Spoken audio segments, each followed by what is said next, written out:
so smart in the beginning compared to now shows how damaging Brian's experiences have been. I really was in no condition to drive home. Number 27. Mayor West was only pretending to be insane. The citizens of Quahog are treated to several wacky antics carried out by Quahog's mayor. For years, all of these instances were assumed to be insanity. The season 13 episode shows that may not be the case. While in a therapy session, his doctor Cleveland reveals what he thinks: that Mayor West is aware of everything he does and only pretends to be crazy. You are 100% aware of what you're doing. I think you're a dangerous sociopath. Cleveland, let me tell you something. You're absolutely... West confirms it, and then later confesses to slaying multiple people. I have ducks on my feet. Old crazy harmless bear. Quack, quack. This wouldn't have even been the first time he's been corrupt. A couple of netizens have noted his corrupt behavior, such as banning gay marriage to cover a scandal. Could they be right? Or was the mayor simply crazy and having delusions? We may never learn the truth. Come on, Mittens. Come on, Paul. What a ridiculous name for a cat. Paul! That's a person's name. Number 26. The show is a simulation run by the agents from American Dad. Remember what we said about these two universes being connected? Stay with us because it's about to get even crazier. One of our own subscribers posited a truly mind-blowing theory that the show and the antics that occur on it are due to a simulation run by the government in American Dad. Oh, that's our alien Roger. He lives in our attic, but nobody can know. Don't tell anybody about our attic.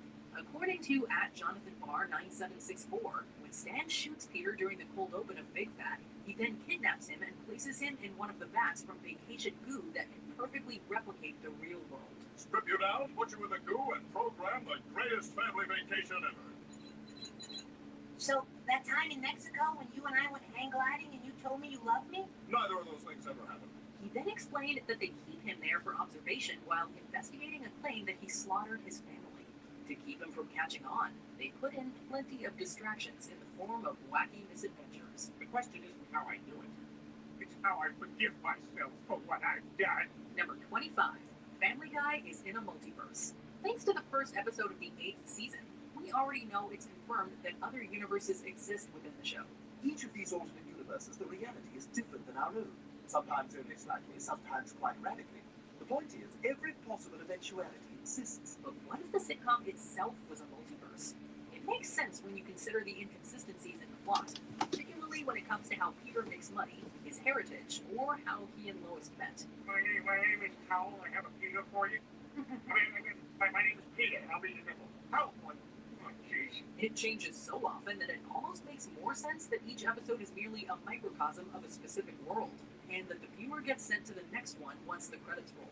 Reddit user u/FazeMovie takes it a step further by suggesting that these universes are all connected through a Peter Griffin hive mind, which is why his lore in particular is disjointed. Dad, I don't want to do this! You have to! Next week we're buying a zebra! Dad! There's no time to argue! We got 150 seconds before the police respond to a silent alarm! Number 24.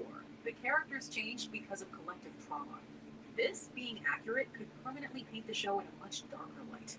According to a very in-depth theory crafted by the aptly named u/DarkRabbit713, the reason the whole neighborhood changes so severely around the midpoint of the series is that they have all been deeply affected by events in their lives. Goodbye, fellas! Whether it's Joe's injuries, Quagmire's family woes, or several citizens of their town perishing, the residents of Spooner Street have been through a lot. What happened? Oh, Glenn! Oh, thank God you're all right! Hey, you touching my girl? Hey, relax, Jeff. That's your brother. Yeah, that's how it starts. This would explain why they constantly lash out at one another, have dark ideations, or are glib about their issues. It's been found that trauma alters the brain and various personality traits, which unfortunately tracks when looking at where some of the characters are now. Lois, I'm good. I don't want to get hooked on those things. Who wants to go for a ride in the car? Number 23. Susie Swanson is controlled by Avery Bullock. Have you ever wondered why Joe and Bonnie's baby has the inner voice of the Langley Falls CIA director? A human centipede. How ghastly. Some might say it's just for comedic effect, but u/T-Cross has another idea. They pointed out that in American Dad, the agents have access to technology that allows them to put themselves into a fictional avatar. In that episode, we see Bullock put himself into the position of a baby about to eat. That makes it likely that he would do the same just to get a chance to get close to Bonnie. Another baby. My, you have quite the appetite. This would also explain why she was able to beat up Stewie, because she was being controlled by a grown man the whole time. Alright, let's try that one again. Number 22. Seth MacFarlane has feelings for Alex Borstein. Simply a coincidence or proof of someone playing the long game? Redditor U/Zero Graph opts for the latter, with their theory that the relationships on the show are the result of Seth MacFarlane's 20-plus year crush on his co-star Alex Borstein.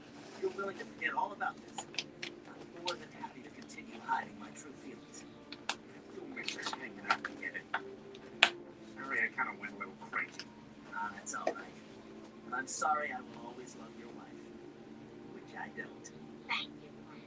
Besides the fact that Peter and Lois are married, there are multiple moments where Brian or Quagmire confess their lust and deeper emotions for her. I want Lois. She's perfect. I've loved her for years. Considering how close the former sounds to Seth's actual voice, it makes those moments seem all the more real and intentional.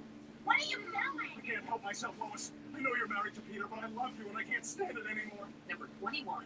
Stewie's modeling career pays for Peter's shenanigans.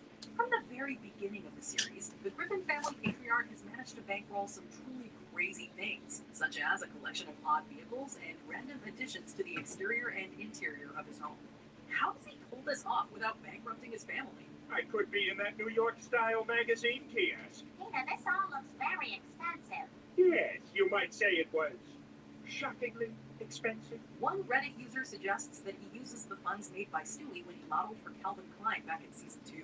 It had been a huge spot, meaning a large paycheck and royalties to go with it. I'm going to take you up crazy. Yeah, you're loving this, aren't you? Stewie being a minor, the funds would most likely go to his parents, giving Peter free reign over them. If that's the case, we hope Lois has some set aside for when Stewie eventually grows up. Sorry I'm putting you in a crutch, Stewie. We needed a damsel. Hey, do I look upset? What do we got today? Looks like a Donkey Kong house.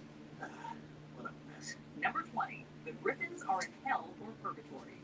Could the Griffins actually be dead and are paying the price for the things they did when they were alive? Stewie, you got my text. Yeah, didn't so much get them as was panicked, startled, and awake by them. There are a lot of juxtapositions within the main characters on the show, with a baby who is a mad scientist, a pretentious scholar stuck in a dog's body, and an heiress turned housewife. It seems as though they're being tortured by not being able to be their true selves, or maybe they're being given a chance to redeem themselves from their past sins. In this case, maybe they're in purgatory, which is why Stewie has become a better person while Lois has become worse. Watching the show given this perspective definitely gives it an interesting twist. Meg, listen to the lies. Nobody died. And neither your father's or mine is very ill. Number 19. Stewie de-ages everyone. Stewie is an eternal infant, and he certainly is a remarkable one. Maybe he has the intellect of an adult because he really is one, using his advanced brain to de-age himself and his loved ones. Stewie, I'm serious. Messing around with your DNA could have dire consequences.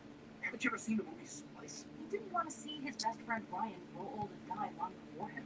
Stewie wanted to go back to a time when he and Brian could continue their crazy adventures. To recreate this time, he de-aged his family, except for Lois, since we know he doesn't care about her. He de-aged himself into an even younger baby in one of the episodes already. Clearly, he has the know-how for this. So, maybe this theory has some traction. Donkey.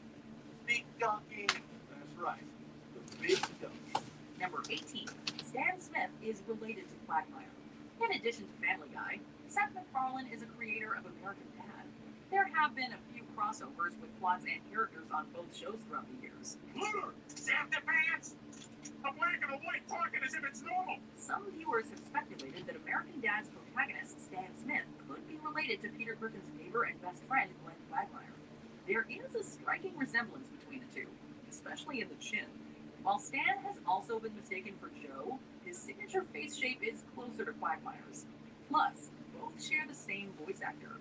Who knows? Maybe one of the shows will have a family reunion and our questions will be answered. I'd drop the gun if I were you, Joe. What? It's Stan. Oh, sorry, you look sort of like someone from... Anyway, I'd drop the gun if I were you. Number 17. Cleveland Jr. is Peter Griffin's biological son. Cleveland Jr. was not a significant character in the early days of Family Guy. The character has a much different look now than he did back then. Good evening, Cleveland Jr. Hello? He became a prominent character on The Cleveland Show, and his look on the new show is reminiscent of a very familiar Family Guy character. With a rounder appearance complete with a sleeker hairstyle and round glasses, Cleveland Jr. looks a lot like one of Cleveland's best friends, Peter. Since Cleveland's ex-wife and Cleveland Jr.'s mother, Loretta, had an affair with Quagmire, it's not inconceivable that she did the same with Peter. Maybe Peter's imaginary sitcom My Black Son wasn't so far from reality after all. It was dark. I don't know why you didn't just say it was him. I couldn't hear you. I was listening to music. I went to turn it down, and the next thing I know, you shot me. Number 16. Mr. Burns is Huey grown up. This sitcom loves to poke fun at the parallels between them and The Simpsons. Hey, that's crazy over it keeps you.